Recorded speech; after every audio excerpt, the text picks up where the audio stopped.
तो मेरा जस्ट यही है, ठीक है, कि मैथमेटिक्स को समझा सकूं, और उसके बाद हम क्वेश्चन आंसरिंग पे आए, तो क्योंकि क्वेश्चन इंपॉर्टेंट है, तो क्वेश्चन ही हमारे लिए मेन पर्पस, मतलब मेन जो सोर्स है वो यही है।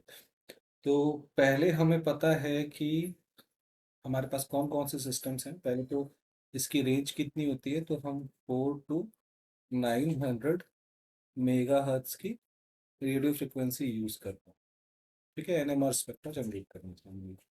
फिर एक कंडीशन क्या है, आई जो होना चाहिए वो नॉन जीरो होना चाहिए। एग्जाम्पल्स क्या हैं, 1H1, 13C6, 14N7। इसके अलावा 2D1 भी होता है। इसके अलावा कौन है, आई गेस, इसके अलावा बहुत सारे मॉलिक्यूल्स हैं, ठीक है। आई किन के लिए नहीं जीरो होता है, ठीक है, आई होता है, I is equal to zero, 12C6, 16O8। तो इसकी जो थ्योरी है, बेसिक थ्योरी क्या बोलती है कि आई जो है हमारा न्यूक्लियर स्पिन है, ठीक है। आई जो है हमारा क्या है, I is equal to, I is basically nuclear spin, I is nuclear, I is basically nuclear spin. तो अगर ये न्यूक्लियर स्पिन है, तो ओके, पहले मैं थोड़ा सा डिलीट कर लूँ।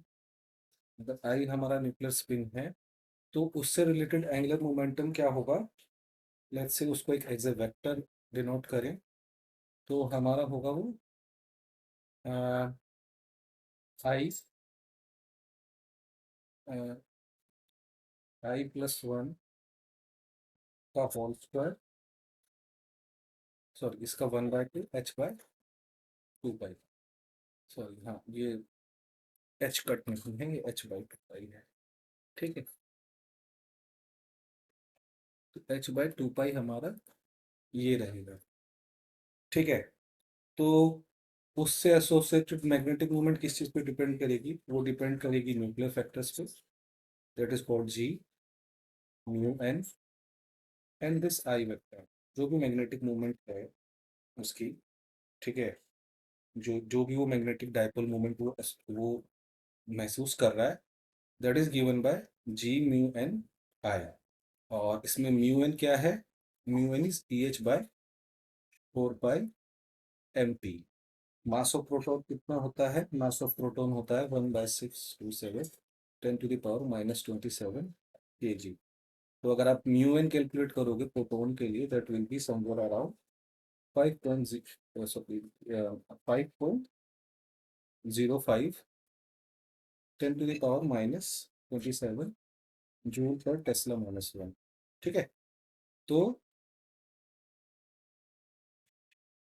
पहला क्वेश्चन क्या बनता है, इसमें पहला क्वेश्चन क्या बनता है, लेट्स से कि कोई तुमको पूछे कि अगर आपके पास म्यू मिला है, तो जो मैग्नेटिक मोमेंट उससे एसोसिएटेड है, ठीक है, उसकी क्या वैल्यू होगी, उसकी वैल्यू होगी G μ n I+1 1/2 H/2 पाई। ये ऑलमोस्ट ये वो वैसा ही रोटेशनल क्वांटिटी वाला ही वैल्यू है, ठीक है। तो अगर हम लेट्स से कि हमें हमें Gn मिल जाए प्रोटॉन के लिए, मतलब G अगर हमें मिल जाए, ठीक है, या Gn स्पेसिफिकली बोल दें क्योंकि हम न्यूक्लियस की बात कर रहे हैं। तो अगर इसकी वैल्यू 5.585 होती है वैसे तो प्रोटॉन के लिए, ठीक है, वैल्यूज में मतलब मुझे याद नहीं है, मैं मतलब एक थोड़ा देख रहा हूँ आपकी, ठीक है। और अगर म्यू एन की अगर हम बात करेंगे, तो इट इज़ अराउंड 5.05 10⁻27। और आई हमें पता ही है न्यूक्लियस के लिए क्या होता है, 1/2 +1, ठीक है।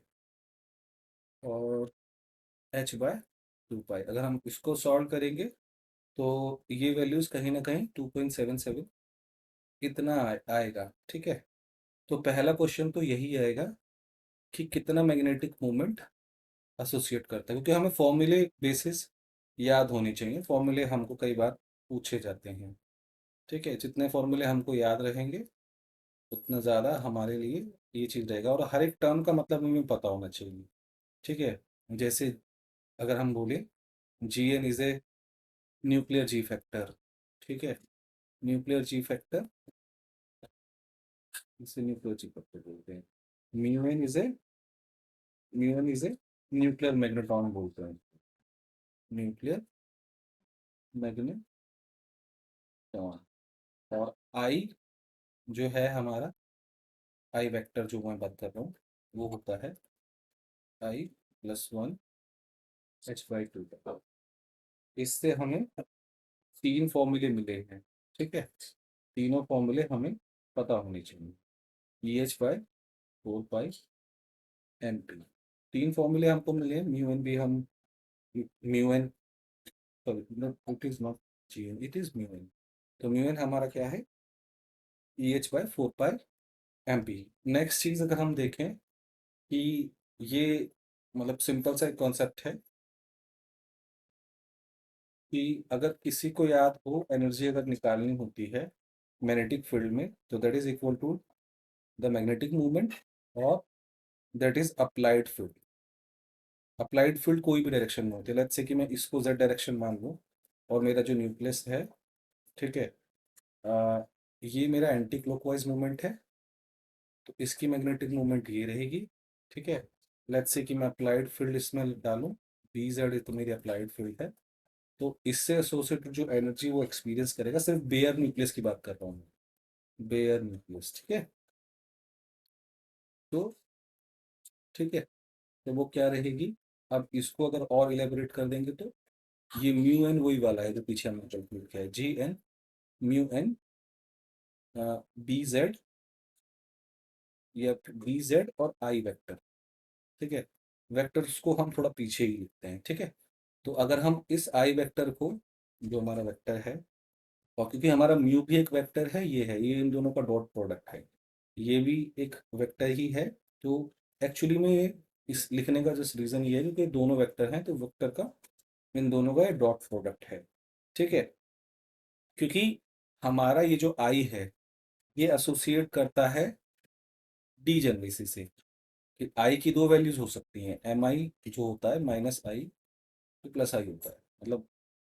तो अगर हम इसके लिए कैलकुलेट करेंगे, 2i+1 अगर हमारा हाफ है, तो 2 1/2 + 1 विच इज इक्वल टू 2, तो ये दो वैल्यूज ले सकता है। तो लेट्स से कि मेरा ये न्यूक्लियस है जिसकी +1/2 एनर्जी है, तो E1/2 इसको अल्फा स्पिन स्टेट भी बोलते हैं।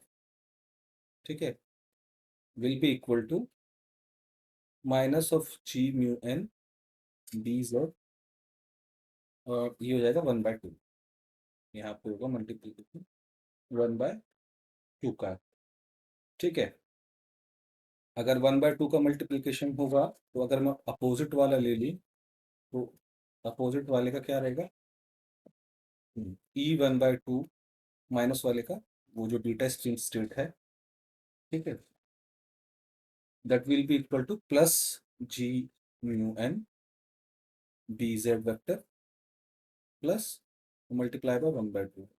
यानी अगर मेरे पास में प्लस माइनस 1/2 का एक एनर्जी स्टेट है, तो वो इस तरीके से होगा। ठीक है,